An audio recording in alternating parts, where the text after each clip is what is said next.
வணக்கம். மணி life Tamil YouTube சேனலுக்கு உங்கள் அனைவரையும் வரவேற்பதில் பெருமகிழ்ச்சி அடைகிறேன். இன்றைக்கி நாம் பார்க்க இருக்கும் தலைப்பு சம்பளம், ஊதியம் அல்லது சேலரி அப்படின்னு எல்லாரும் அழைக்கிறாங்க. இது நம்ம 8 மணி நேரம் ஒரு இடத்துல வேலை செஞ்சு ஒரு மாதம் ஃபுல்லாக நம்ம வேலை செஞ்சோம்னா அதுக்கப்புறம் அந்த நிறுவனம் கொடுக்கக்கூடிய ஆதாயம், அதுக்கு பேர் தான் நம்ம சம்பளம் அப்படின்னு சொல்கிறோம்.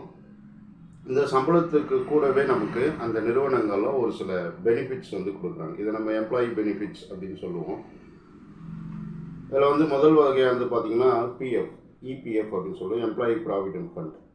இது என்ன பண்ணுவாங்க நிறுவனங்கள்னால், நம்ம கையிலேருந்து நம்ம சேலரியிலேருந்து ஒரு 12% முடிச்சுட்டு அவங்க ஒரு 12% போட்டு, அது மட்டும் இல்லாமல் அதில் பிஎஃப்பில் எம்ப்ளாயி டெத் லிங்க் இன்சூரன்ஸ் அப்படின்னு ஒன்று இருக்குது.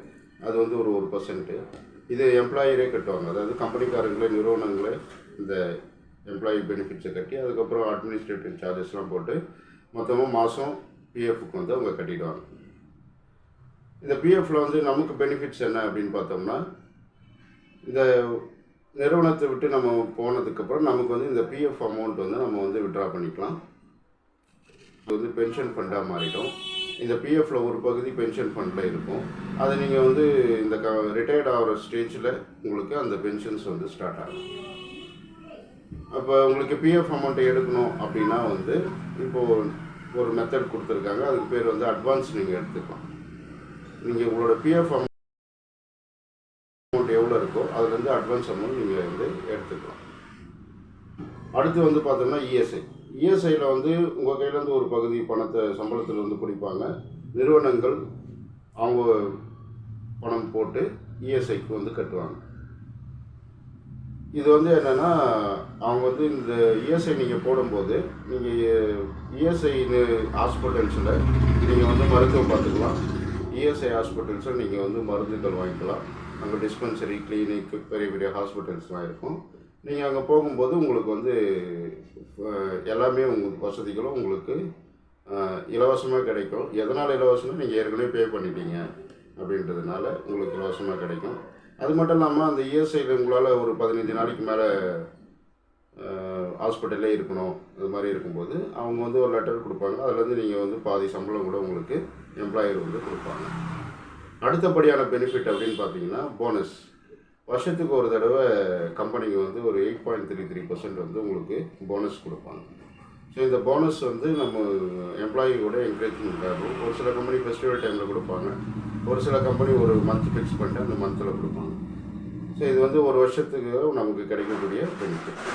5 வருஷம் இந்த நிறுவனத்தில் நம்ம வேலை பார்த்தோம் அப்படின்னா அந்த 5 வருஷம் வேலை பார்க்குறதுல நமக்கு கிடைக்கிறது கிராஜுவிட்டி அப்படின்னு சொல்லுவோம். இந்த கிராஜுவிட்டி அப்படின்றது பணிக்கொடை அப்படின்னு சொல்லுவோம். 5 வருஷம் வேலை பார்த்தோன்னா நமக்கு அவங்க இந்த கிராஜுவிட்டியை கொடுப்பாங்க.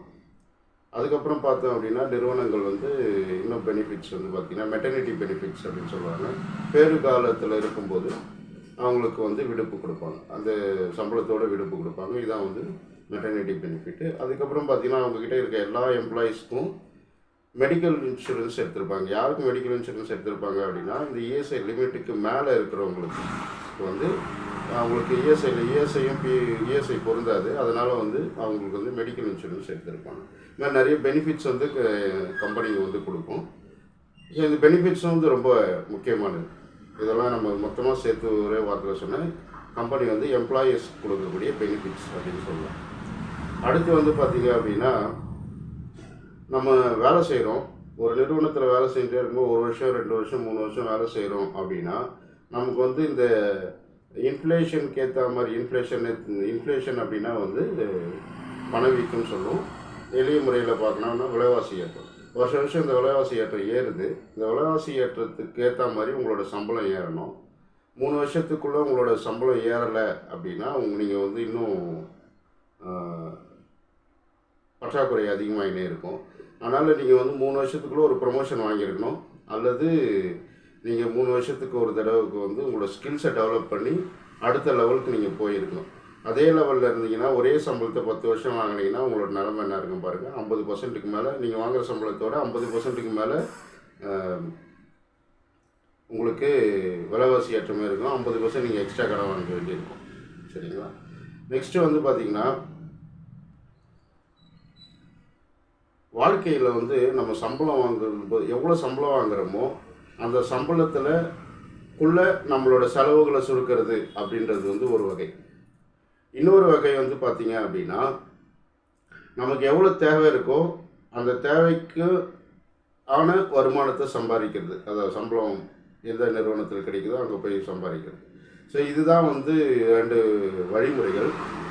இதில் முதல் வழிமுறைகள் வந்து நீங்கள் எவ்வளோ சம்பளம் வாங்கிங்களோ அதில் வந்து உங்களோட செலவுகளை சுருக்கிட்டு அதுக்கேற்ற வாழ்க்கையை வாழ்ந்தீங்கன்னா உங்களுக்கு வந்து எளிமையாக இருக்கும். நீங்கள் வருமானம் அதிகமாக சம்பாதிக்கும் போது உங்களோட செலவுகளும் இன்க்ரீஸ் ஆகினே போயிட்டே இருக்கும். அதனால் நீங்கள் வருமானமும் இன்க்ரீஸ் ஆகும், செலவும் இன்க்ரீஸ் ஆகும் 2வது மெத்தடில்.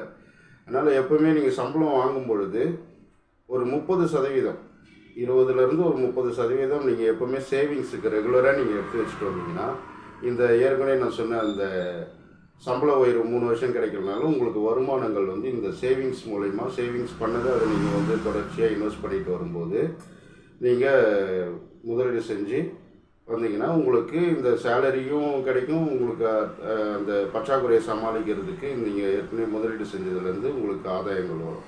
ஸோ அதனால் நீங்கள் வந்து பணத்தை சம்பளம் வந்த உடனே முதல் செலவாக நீங்கள் சேவிங்ஸை பண்ணிட்டீங்க அப்படின்னா, எடுத்து வச்சு சேவிங்ஸ் முதலீடு செஞ்சிட்டீங்க அப்படின்னா, ரெகுலராக பண்ணிட்டு வந்தீங்கன்னா உங்களுக்கு வந்து இந்த சம்பளத்தோடு சேர்ந்து இதுவும் இருந்ததுன்னா நீங்கள் வந்து உங்கள் லைஃப்பில் வந்து உங்களுக்கு தேவைகளை கரெக்டாக பூர்த்தி செஞ்சுக்க முடியும். இந்த வீடியோவை உங்கள் ஃப்ரெண்ட்ஸு, ரிலேட்டிவ்ஸ்க்கு ஷேர் பண்ணுங்கள், சப்ஸ்கிரைப் பண்ணுங்கள், பெல் ஐக்கானை ப்ரெஸ் பண்ணுங்கள், ஒரு லைக் கொடுங்க. நன்றி.